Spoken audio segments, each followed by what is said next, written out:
हाय। कैसे हैं आप लोग। उम्मीद करता हूं कि अपने अपने घरों में आप लोग सुरक्षित एवं स्वस्थ होंगे। हम लोग चर्चा कर रहे थे राष्ट्र निर्माण की चुनौतियां विषय पर। उस पर हमने विभाजन एवं विस्थापन की समस्या पर विचार किया था। आज हम विचार करेंगे देसी रजवाड़ों और राज्यों के पुनर्गठन को लेकर के हमारे सामने क्या चुनौतियां उपस्थित हुई। तो चलिए शुरू करते हैं आज की राजनीतिशाला। देशी रजवाड़ों की समस्या भी एक गंभीर समस्या थी हमारे सामने राष्ट्र निर्माण को लेकर के, क्योंकि जब देश आज़ाद हुआ तो उस समय कुल 565 देसी रियासतें थीं। और ब्रिटेन ने जब हमको आज़ादी दी तो उसने ये कहा कि ये देसी रजवाड़े भी स्वतंत्र हो जाएंगे और अगर ये अपनी मर्जी से चाहें तो पाकिस्तान में शामिल हो जाएं या तो भारत में शामिल हो जाएं, या ये अपने आप को स्वतंत्र रख सकते हैं। यानी देशी रजवाड़ों के सामने स्वतंत्र देश बनने का विकल्प खोल दिया गया था, जिससे कि भारत की राष्ट्रीय एकता और अखंडता के सामने एक बहुत बड़ी चुनौती उपस्थित हो गई थी। और जल्दी ही इस समस्या ने अपना सिर भी उठाना शुरू कर दिया जब त्रावणकोर के महाराजा ने अपने आप को स्वतंत्र करने की घोषणा कर दी। उसके ठीक अगले ही दिन हैदराबाद के निजाम ने भी हैदराबाद को स्वतंत्र रखने की घोषणा कर दी। कुछ रियासतों के शासक जैसे भोपाल के नवाब संविधान सभा में शामिल ही नहीं होना चाहते थे। तो रजवाड़ों के शासकों के रवैये से ये बात साफ हो गई कि आज़ाद भारत में ये समस्या कितनी ज़्यादा गंभीर होने वाली है। लेकिन अंतरिम सरकार ने इस समस्या के खिलाफ कड़ा रुख अपनाया और तत्कालीन गृह मंत्री सरदार वल्लभ भाई पटेल ने इस समस्या को सुलझाने में अपना बड़ा ही महत्वपूर्ण रोल अदा किया। उन्होंने बड़ी ही सूझबूझ और चतुराई का परिचय देते हुए 15 अगस्त 1947 से पहले ही अधिकांश देसी रजवाड़ों को समझा बुझा करके भारत में शामिल होने के लिए राजी कर लिया। और अधिकांश रजवाड़ों का विलय 15 अगस्त 1947 से पहले ही भारत में कर दिया गया। रजवाड़ों का भारत में विलय करने के लिए एक सहमति पत्र तैयार किया गया, जिस पर हस्ताक्षर करके रजवाड़े अपना विलय भारत संघ में करते थे। तो उस सहमति पत्र को इंस्ट्रूमेंट ऑफ एक्सेशन कहा जाता था। केवल 4 रियासतें ऐसी थीं जिनका की विलय भारतीय संघ में थोड़ा कठिन साबित हुआ। वो कौन कौन सी रियासतें थीं? पहली थी जूनागढ़, दूसरी थी हैदराबाद, तीसरी थी कश्मीर और चौथी थी मणिपुर। तो कश्मीर के बारे में एक अलग अध्याय में पूरी चर्चा की गई है। यहाँ पर हम केवल हैदराबाद और मणिपुर के विलय के बारे में चर्चा करेंगे। तो हैदराबाद भारत की एक बहुत बड़ी रियासत थी। हैदराबाद के चारों तरफ भारतीय भूभाग था।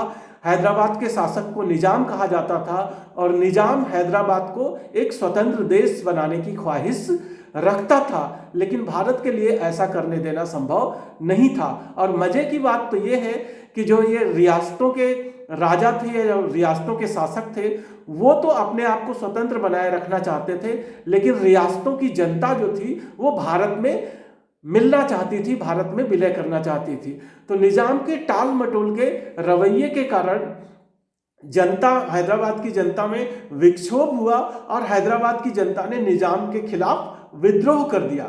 इस विद्रोह को दबाने के लिए निजाम ने अपने अर्धसैनिक बलों को रवाना किया, जिसको रजाकार कहा जाता था। ये रजाकार अव्वल दर्जे के सांप्रदायिक लोग थे। इन्होंने विद्रोह को दबाने के लिए आगजनी, लूटपाट और बलात्कार शुरू कर दिया। तो निजाम के इस अत्याचारपूर्ण रवैये के खिलाफ भारत ने अपनी सेना हैदराबाद में उतार दी।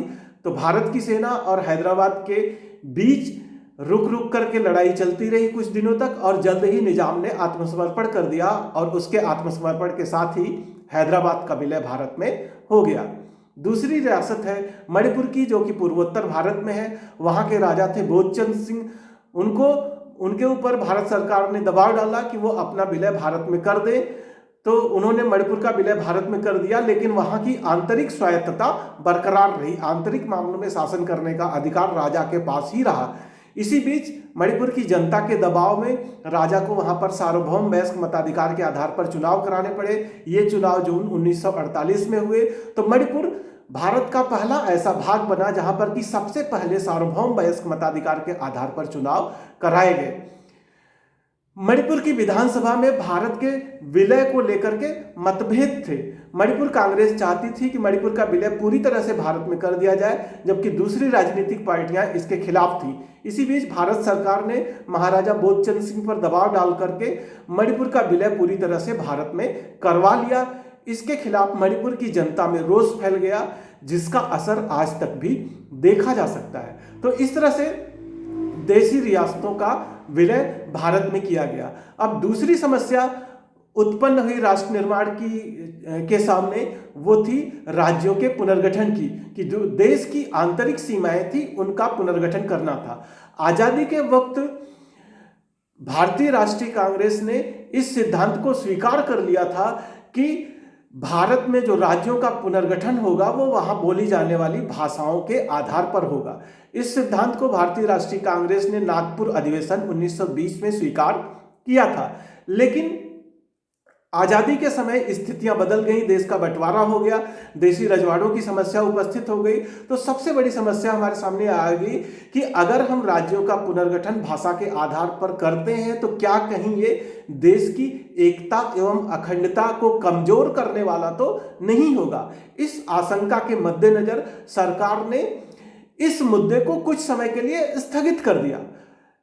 सरकार के इस फैसले के खिलाफ स्थानीय नेताओं में रोष फैल गया और तत्कालीन मद्रास प्रांत के तेलुगु भाषी क्षेत्र में एक जबरदस्त आंदोलन छिड़ गया। आंदोलन इस बात को लेकर के छिड़ा कि मद्रास प्रांत का जो तेलुगु भाषी इलाका है उसको मद्रास से अलग करके एक नया आंध्र प्रदेश नामक राज्य बनाया जाए। इसको विशाल आंध्र आंदोलन कहा जाता है और इसके समर्थन में तमाम स्थानीय राजनीतिक शक्तियां भी आ गई।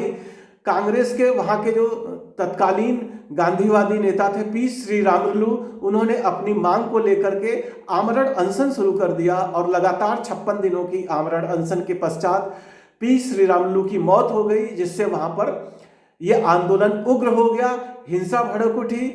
तो वहां के तत्कालीन तमाम विधायकों ने अपने पदों से इस्तीफे दे दिए। लिहाजा भारत सरकार ने दिसंबर 1952 में आंध्र प्रदेश के गठन की घोषणा की और इसके साथ ही जैसे कि सरकार को आशंका थी, देश के दूसरे हिस्सों में भी भाषा के आधार पर गठन की मांग ने जोर पकड़ लिया। तो इसको सुलझाने के लिए 1953 में केंद्र सरकार ने एक राज्य पुनर्गठन आयोग बनाया, जिसका ये काम था कि वो राज्यों के गठन की सिफारिश करेगा कि किस आधार पर नए राज्यों का गठन किया जाए। तो इस आयोग ने 1956 में अपनी रिपोर्ट पेश की, जिसमें उसने ये कहा कि राज्यों का गठन भाषा के आधार पर किया जाना चाहिए। इस आयोग की सिफारिशों को स्वीकार करते हुए केंद्र सरकार ने 1956 में राज्य पुनर्गठन अधिनियम पारित किया, जिसके आधार पर 14 राज्य और 6 केंद्र शासित प्रदेश बनाए गए। तो इस तरह से जो राज्यों के पुनर्गठन की समस्या थी उसको भी काफी कुछ हल कर लिया गया। तो इस तरह से हम देखते हैं कि आजादी के वक्त हमारे सामने एक राष्ट्र के रूप में जो चुनौतियां उपस्थित हुई थी उसका हमने किस तरह से समाधान किया। तो बस आज का वीडियो यहीं पे समाप्त करते हैं, मिलते हैं अगले वीडियो में। तब तक के लिए स्टे होम, स्टे सेफ और हाँ, आरोग्य सेतु ऐप जरूर डाउनलोड कर लो। धन्यवाद।